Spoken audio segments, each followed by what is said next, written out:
What's up, everyone? Mr. NoobTube Gamer. Today we're playing Call of Duty 3 in 2024. 18 years. This game is a legal adult. What the hell? Where the hell has the time gone, guys? I have no idea. I didn't actually play this game back in its prime in 2006. It was a little bit before my time. I was only 8 years old. My first Call of Duty was Modern Warfare 2 in 2009. And I remember waiting for Black Ops 1 to come out, and I would play all the other older Call of Duty games that I didn't get to play back then because I guess I was too young. Modern Warfare 2 was the first M-rated game I was even allowed to play, so I bought Call of Duty 4, Call of Duty 3, Call of Duty 2, Call of Duty 1, and what was the one I forgot? World at War. I played all those games, like, leading up to Black Ops 1. I remember actually having a lot of fun with Call of Duty 3, despite it being older and also not playing anything like Call of Duty 4 and Modern Warfare 2, which had the kill streaks, the create a class, all that stuff. Obviously didn't have that in Call of Duty 3, but it was still a pretty good game in its own right. It plays unlike any other Call of Duty game that has ever really come out, with the large-scale maps and the vehicles and just the overall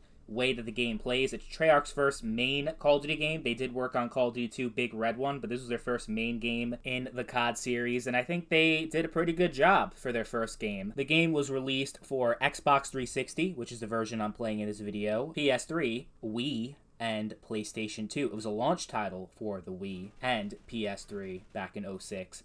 And yeah, for some reason, this is the only Call of Duty game, at least the only mainline Call of Duty game, that did not get a PC version. Be cool to imagine what this game would be like with mods and all that kind of stuff, because there are people who modded the hell out of Call of Duty 1 and Call of Duty 2, and they changed it so much where it's like a completely different game, which would have been nice, but for some reason they skipped the PC altogether, even though PC is literally how the Call of Duty series got started. It started off as a PC-only game series. So I guess they were just like, well, we make so much money off of console, we don't even need PC anymore. I'm not exactly sure what the thought process was.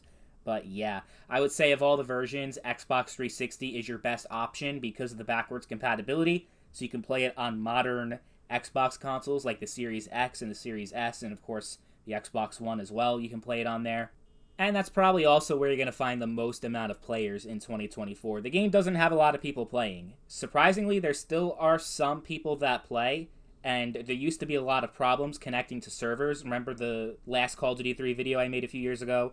I kept trying to connect to servers, and it said that they were there, and there were players in these servers, but I just couldn't connect to them. Now I have an easier time connecting to these servers, but it's still, obviously, for an 18-year-old game that is rather obscure. People don't talk about Call of Duty 3. If you Googled Call of Duty 3 right now, you're probably going to get results for Modern Warfare 3, whether it's the new one or the old one from 2011, or Black Ops 3. You never get anything about Call of Duty 3. It's like this forgotten game in history, which is strange, but yeah, I definitely get a lot of Halo vibes for this game. It kind of feels like a little bit more of like an arena, the way these maps were designed, rather than like a standard Call of Duty map. And like I said, with all the vehicles and all the stuff, it really just feels like they took a lot of inspiration from like Halo 2, and they kind of put that into Call of Duty. It obviously doesn't play like Halo. It plays like a Call of Duty game, or at least what Call of Duty games did play like back in 2006.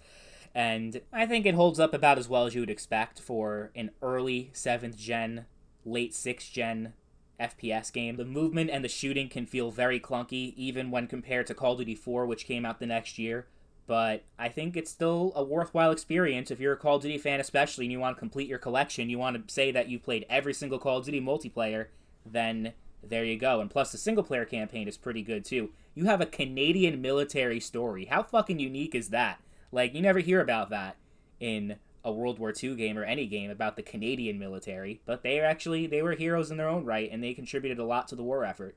So it's nice that they're getting their own little thing in this game. It doesn't seem like anyone really plays the other version, so if you really care so much about the online, then get the Xbox version and just the Xbox version, but if you just care about the single player, then either version is fine. The Wii has its own unique motion control thing, which I believe you have to use. You don't have a controller option, so if you hate forced motion controls, then don't get the Wii version, actually. And also, I didn't really talk about the PS3's multiplayer. It's way more dead than Xbox 360. And Xbox 360, like, you're not going to really get full matches. Like, you see in the gameplay, I get maybe a few people, so you're never going to actually, like, fill up an entire game, even on Xbox, which has the backwards compatibility and everything.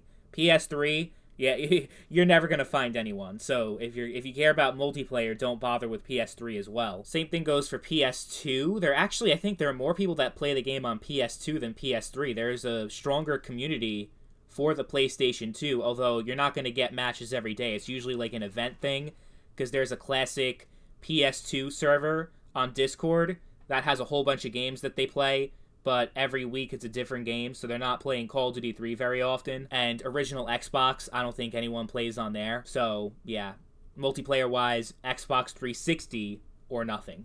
But I'd say overall, Call of Duty 3 is a worthwhile experience in 2024. The maps are designed pretty well. The classes are... Yeah, I wouldn't say they're balanced too well, because I feel like everybody just uses the same 2 classes in the game and aren't really using classes the way that they were meant to be used by the people that made the game. I'm sure it was supposed to be a lot more balanced than it was, but I'd say it's still a much more balanced Call of Duty game than than most of the games that have come out in the COD series over the years, definitely. It's not going to be what it was in 2006 because the player base just isn't there. Most people don't even know that this game exists or knows anything about it. I remember when I bought this game in 2010 and I would play it occasionally in 2011, 2012. I'd get full matches all the time, but somewhere down the line it just became lost and forgotten throughout time. So you'll never get the full experience. You're never going to get to really experience the game the way that it was intended, which, crazy enough, it supports 16 players on PS2 and original Xbox and 24 players on PS3 and Xbox 360. That's a lot more than the 18 players in Ground War in the Call of Duty games that came out after, like Call of Duty 4, Modern Warfare 2, Black Ops 1, Black Ops 2. You know, that was always 9v9. This game supports more players than those games, which is just mind-blowing. But yeah, it kind of just shows that they took a lot of inspiration from Halo, Battlefield, and this was more of a large-scale battle, you know, not really Battlefield. Battlefield's way bigger. Even back then it was a lot bigger than this. The maps were much bigger in Battlefield, supported 64 players, so there's no real direct comparison to be made there. But you can tell that they took a lot of inspiration. So, you know, that's the thing, though. You're not going to really have that classic Call of Duty 3 experience with the 24 players because there just aren't enough people to fill up a lobby like that. And it could also be frustrating because you could see in the gameplay it had like an hour-long time limit.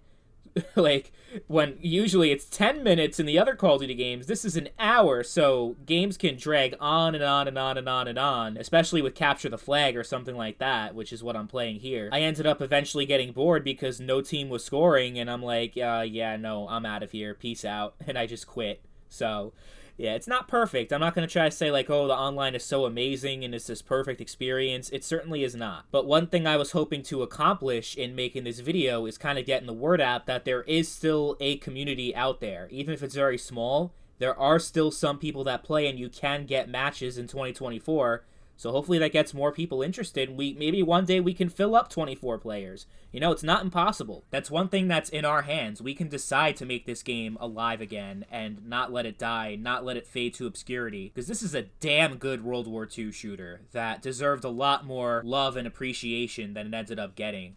I saw that it has DLC. It has map packs. Call of Duty 3 has map packs, yeah. And I checked the Xbox store. They're still selling them. Yeah, don't buy the map packs, because I can guarantee you that you're not going to get DLC lobbies in 2024 for Call of Duty 3. That's just, nope, never going to happen. Like, all the videos I made for the games that have map packs, Call of Duty 4 to Black Ops 4, every single one of those games have at least some people playing the DLC. This, I know, I've never bought the DLC, but I could tell you with confidence that DLC is completely dead at this point. I don't know if it was very alive to begin with. I don't know if there were a lot of people that even bought the map packs. I'm sure there's someone out there that did, and someone that's gonna tell me that, oh yeah, I bought all the DLC, and the DLC was great. Or it was terrible. I don't even know. But I hope you guys enjoyed this video, and let me know if you still play this game in 2024, and how would you rank Call of Duty 3 among all the games in Call of Duty history? Would you have it high, low, in the middle? Let me know in the comments down below.